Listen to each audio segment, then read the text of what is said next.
ಇದೇ ರೋಹಿಂಗ್ಯಗಳು, ಇದೇ ಬಾಂಗ್ಲಾದೇಶದ ಯಾರು ನುಸುಳುಕೋರಿದ್ದಾರೆ, ಅವರು ಇವತ್ತಿಲ್ಲ ನಾಳೆ ಹೀಗೆ ಬಿಟ್ರೆ ಬೆಳೀತಾರೆ, ಬೆಳೆಸ್ತಾರೆ, ಮತ್ತು ಈ ಅಧಿಕಾರದಾಹಿ ರಾಜಕಾರಣಿಗಳು ಸಪೋರ್ಟ್ ಮಾಡ್ತಾರೆ.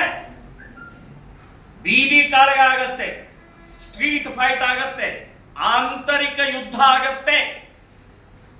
ಸೊ ನಾವು ಕಣ್ಣು ಮುಚ್ಚಿ ಕಿವಿ ಮುಚ್ಚಿ ಕೈ ಕಟ್ಟಿಕೊಂಡು ಕೂತ್ಕೊಂಡ್ರೆ ಆಗುದಿಲ್ಲ. ಇಂಥ ವಿಷಯದಲ್ಲಿ ಈಗ ಮಯನ್ಮಾರ್ ಅನುಭವಿಸ್ತಾ ಇದೆ, ಶ್ರೀಲಂಕಾ ಅನುಭವಿಸ್ತಾ ಇದೆ, ಚೀನಾ ಮಾದರಿ, ನೇಪಾಳ ಮಾದರಿ, ಇಸ್ರೇಲ್ ಮಾದರಿ ನಿಂತ್ಕೊಂಡ್ರೆ ಮಾತ್ರ ನಮ್ಮ ದೇಶದ ಸುರಕ್ಷತೆ ಇದೆ. ಇಲ್ಲಾದ್ರೆ ನೀವೇ ಕೇಂದ್ರ ಸರ್ಕಾರದವರೇ ಈ ದೇಶದ ಅಸುರಕ್ಷತೆಗೆ ಕಾರಣಕರ್ತರಾಗ್ತೀರಿ ಅಂತನ್ನುವಂಥದ್ದು ನಾನು ಹೇಳ್ತೇನೆ. ಇನ್ನು ಮೇಲೆ ಮೀನಾಮೇಷ ಎಣಿಸುವ ಅವಶ್ಯಕತೆ ಇಲ್ಲ. ಇವರು ಮುಸ್ಲಿಮರು, ಅವರು ಅದು ಇದು ಅನ್ನುವಂಥದ್ದಿಲ್ಲ. ಈಗ ನೀವು ಬಂದ್ ಮಾಡಿದರೆ, ವ್ಯಾಪಾರ ಬಂದ್ ಮಾಡಿದರೆ, ಟ್ರೈನ್ ಬಂದ್ ಮಾಡಿದರೆ, ಪ್ಲೇನ್ ಬಂದ್ ಮಾಡಿದರೆ, ಟೋಟಲ್ ಬಂದ್ ಮಾಡಿ ಅಲ್ಲಿಯ ದೇವಸ್ಥಾನ ಪುನಃ ಪ್ರತಿಷ್ಠಾಪನೆ ಆಗ್ಬೇಕು. ರವೀಂದ್ರನಾಥ್ ಟ್ಯಾಗೋರ್ ಅವರ ಮೂರ್ತಿ ಪುನಃ ಪ್ರತಿಷ್ಠಾಪನೆ ಆಗ್ಬೇಕು. ಹಿಂದೂಗಳ ಮೇಲೆ ಮಾಡಿದಂತ ದೌರ್ಜನ್ಯ ಮಾಡಿದಂತವ್ರು, ಅತ್ಯಾಚಾರ ಮಾಡಿದಂತವ್ರು ಎನ್ಕೌಂಟರ್ ಆಗ್ಬೇಕು. ಅಲ್ಲಿವರೆಗೆ ನೀವು ಕೇಂದ್ರ ಸರ್ಕಾರ ಮೋದಿ ಅವರು ನೀವು ಸುಮ್ಮನೆ ಇರಂಗಿಲ್ಲ, ಇರಬಾರ್ದು ಅಂತನ್ನುವಂಥದ್ದು ನಾನು ಹೇಳ್ತಾ ಇದ್ದೀನಿ. ಈ ಮೋದಿ ಅವರಿಗೆ ಎಚ್ಚರಿಕೆ ಕೊಡೋಗೋಸ್ಕರನೇ ಮತ್ತು ಒಳಗಡೆ ಇರುವಂತ ನುಸುಳುಕೋರ ಬಗ್ಗೆ ಅವರನ್ನು ಹೊರಹಾಕೋಗೋಸ್ಕರನೇ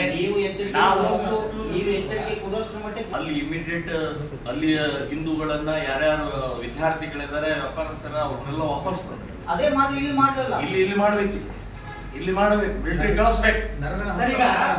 ಸರ್, ಈಗ ಅಲ್ಲಿ ಯಾವ ರೀತಿಯಾಗಿ ಹಿಂದೂಗಳ ಮೇಲೆ ರಾಷ್ಟ್ರ ಧ್ವಜಕ್ಕೆ ಅವಮಾನ ಮಾಡ್ತಾ ಇದ್ರು ಕೂಡ ನಿಮಗೆ ಸ್ವಾಭಿಮಾನ, ನಿಮಗೆ ದೇಶಾಭಿಮಾನ ಬರಲಿಲ್ವಾ? ವಿದೇಶ ಸಣ್ಣ ಪುಟ್ಟ ಅಲ್ಲ ಇದು, ರಾಷ್ಟ್ರ ಧ್ವಜ. ನೀವು ರಾಷ್ಟ್ರ ಧ್ವಜದ ಎದುರುಗಡೆಗೆ ಪ್ರತಿಜ್ಞಾ ವಿಧಿ ಮಾಡ್ತೀರಿ, ಸಣ್ಣ ಪುಟ್ಟ ಆಗಿದೆ ನಾವು ಸುಧಾರಿಸ್ತೀವಿ ಅಂತಂದ್ರೆ, ಇಸ್ರೇಲ್ ಒಬ್ಬನೇ ಒಬ್ಬ ಯಾರಾದ್ರೂ ಬೇರೆ ಅಲ್ಲಿ ಸುತ್ತಮುತ್ತಲ ಒಬ್ಬನ ಯಾರಾದ್ರೂ ಕಿಡ್ನಾಪ್ ಮಾಡಿದ್ರೆ ಹೇಗೆ ಯುದ್ಧ ಸಾರುತ್ತೆ? ವಾಪಸ್ ಬರುವವರೆಗೆ ಬಿಡುದಿಲ್ಲ. ಇಲ್ಲಿ ನೂರಾರು ಜನ, ಸಾವಿರಾರು ಜನ ಸಾಯ್ತಾ ಇದ್ದಾರೆ, ರಾಷ್ಟ್ರ ಧ್ವಜಕ್ಕೆ ಅವಮಾನ ಮಾಡ್ತಾ ಇದ್ದಾರೆ, ಇಸ್ಕಾನ್ ದೇವಸ್ಥಾನ ಹೊಡೆದಿದ್ದಾರೆ.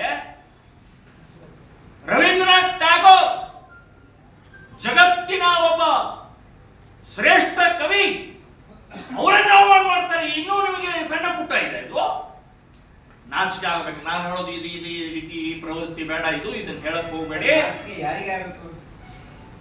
ಕೇಂದ್ರ ಸರ್ಕಾರಕ್ಕೆ ಇನ್ಯಾರಿಗೆ ಆಗ್ಬೇಕು?